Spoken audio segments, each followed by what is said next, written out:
Hoy se habla mucho de calidad de vida, ¿no?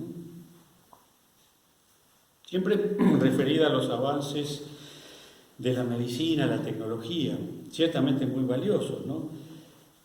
Pero hay un maravilloso poder ascendente encerrado en la naturaleza, lo que podemos llamar el poder espiritual de la materia, porque cada realidad alcanzada y superada nos permite aspirar a un ideal de calidad espiritual superior, ¿no? No olvidemos que el cristianismo no es una práctica de preceptos y obligaciones, sino un camino de liberación. Cristo es el gran liberador, la libertad de los hijos de Dios, la libertad que hemos perdido en muchos aspectos. Fíjense, cuando Dios va después de que el hombre comete ese pecado de desobediencia, ¿no? Lo que tradicionalmente llamamos pecado original, y el hombre se esconde. ¿Por qué te escondes?, pregunta Dios. Porque estaba desnudo. ¿Quién te dijo que estaba desnudo? Es decir, ¿quién te dijo que en tu desnudez hay algo malo? ¿Por qué estás viendo con malos ojos lo que es creación de Dios, tu propio cuerpo? Se dice que cuando Toulouse-Lautrec, el pintor francés, ¿no?, que pintaba el Folie Bergère, Moulin Rouge, sus pinturas eran muy atrevidas para aquella época, ¿no? Un día una señora, viendo una pintura suya, dijo: ¡qué inmoralidad!, ¿no? Y Toulouse-Lautrec, que estaba atrás, le dijo: señora, la inmoralidad está en su mente. Él veía con ojos de artista. Y en cierto modo ver con ojos de artista es ver con los ojos de Dios, ¿no? Ver la belleza de la creación sin malicia.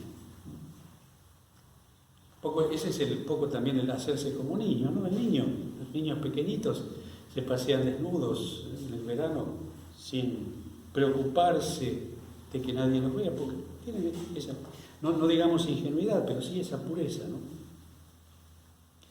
De modo que las estructuras y los métodos son valiosos para ejercer la creatividad superándolas, ¿no? El que desea pintar debe primero aprender, ¿no? Tiene que aprender perspectiva, teoría del color, el músico, aprender las reglas de la composición. Así resulta necesario el método para liberar la creatividad que hay en nosotros, ¿no? Por eso es un pequeño método. Siempre hay métodos, es decir, hay medios que no son fines en sí mismos, pero son valiosos, ¿no?, para la oración, como hablábamos, ¿no?, del recogimiento, hasta nuestra respiración pausada y tranquila, ¿no?, aquietar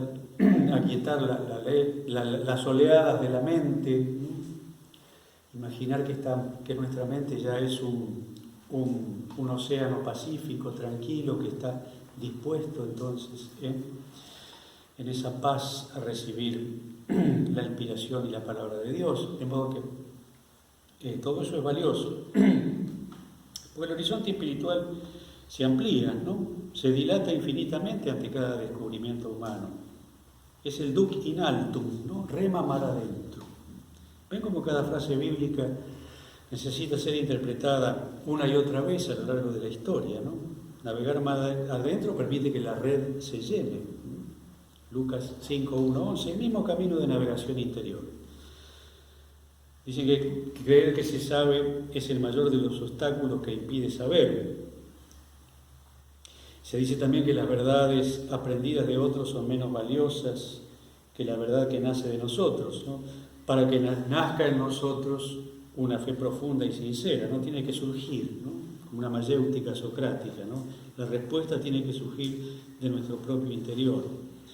Hay una anécdota de pintor norteamericano,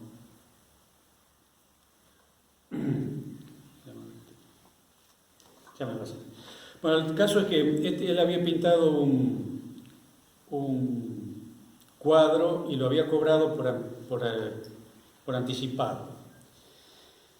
Y el comprador se sintió estafado porque vio que el cuadro era muy pequeño en proporción al precio que había cobrado. Le inició un juicio. Y el juez Vio que efectivamente el cuadro era pequeño, ¿no? Entonces le preguntó al pintor cuánto tiempo había tardado para pintarlo. Y él le dijo 40 años. ¿Cómo 40 años? Sí, su señoría, 40 años practicando para aprender a pintar así. Así es también el itinerario espiritual nuestro, ¿no? No es de un día para el otro.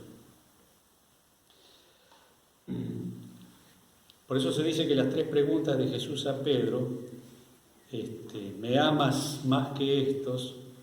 Que son, algunos dicen son la contraparte de la triple negación de Pedro. Nos dice, a través de esa pregunta, Jesús le dice y nos dice que aprecia más su afecto que su flaqueza, ¿no? Se puede Pedro, sus miedos que sus dudas, ¿no? Pedro mete la pata muchas veces, las acciones de Pedro en los evangelios siempre son intempestivas, siempre actúa por impulso, ¿no? Pero siempre manifiesta una gran docilidad a la voluntad del Maestro, ¿no?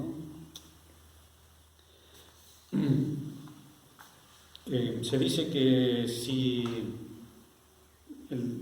entre Juan y Pedro, si Dios hubiera elegido, si nosotros hubiéramos elegido a la cabeza de la iglesia, y habríamos optado por Juan, porque Juan era joven, de una familia patricia, con una educación esmerada.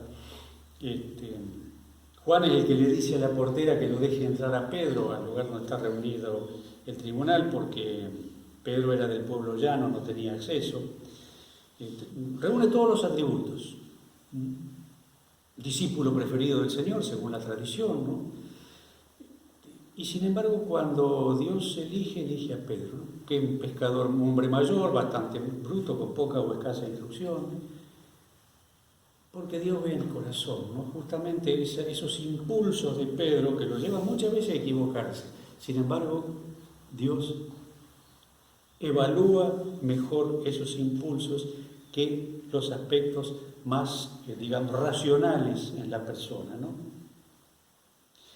¿Se acuerdan cuando Juan 21:19, ¿no? Cuando Jesús, ya resucitado, simplemente nos invita a compartir el pan y el pescado? No, nada más, porque nada es profano para el que sabe ver bien, ¿no? Sabemos que hasta el alimento más simple es capaz de influir sobre nuestros estados de ánimo y consecuentemente sobre nuestra espiritualidad, ¿no? Todo lo que el cuerpo admite debe ser recibido siempre con espíritu agradecido. Ese es el sentido último del alimento, ¿no? La materia nos fortalece en función de un doble crecimiento, ¿no? El crecimiento, mantenimiento físico y el crecimiento espiritual, ¿no? Por eso al principio les hablaba de la zoogénesis y de la noogénesis, ¿no? No es posible determinar dónde termina nuestra corporalidad y dónde empieza nuestra espiritualidad, porque ambas están íntimamente relacionadas. Esa partícula infinitesimal del universo de la que les hablaba yo y de la que hablan hoy los científicos, en la cual está contenido todo lo que podemos llamar el código genético del universo, tiene que ser necesariamente partícipe de la vida espiritual, es decir, tiene que tener una espiritualidad, una energía, justamente una energía que le da vida. De ahí que los padres de la Iglesia, ya con extraordinaria intuición, al hablar del Espíritu Santo, hablaban de energía, ¿no? La energía de Dios, una energía espiritual que se manifiesta físicamente para darnos la vida. De modo que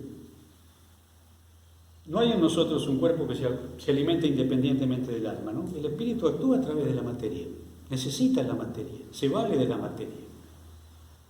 En cada uno de nuestros gestos, de nuestros actos, en todo lo que decimos y hacemos, está intentando manifestarse el Espíritu de Dios que habita en nosotros. Es evidente que el Cristo resucitado que se apareció a los apóstoles en la pesca no tenía ninguna necesidad de alimentarse, de comer con ellos. Pero ellos sí tenían necesidad de comer con Él, ¿no? La razón por la cual la Eucaristía tiene su fundamento. Partir y compartir el pan con Cristo en medio de ellos. Ese sentido profundo de la Eucaristía. Asimilar corporalmente a Cristo no solo nos alimenta espiritualmente, sino que otorga al hecho más trivial, como es el llevarse un pedazo de pan a la boca, un valor sacramental. Es la forma en que Dios va espiritualizando la materia. No podemos superarnos por nosotros mismos, pero sí superarnos por Él, con Él y en Él. Por eso el buen cristiano siempre debe ser el más humano de los hombres, porque es el mejor alimentado en sentido absoluto. Cuerpo físico y cuerpo místico no son antagónicos, porque vida biológica y vida espiritual son complementarias y se nutren mutuamente.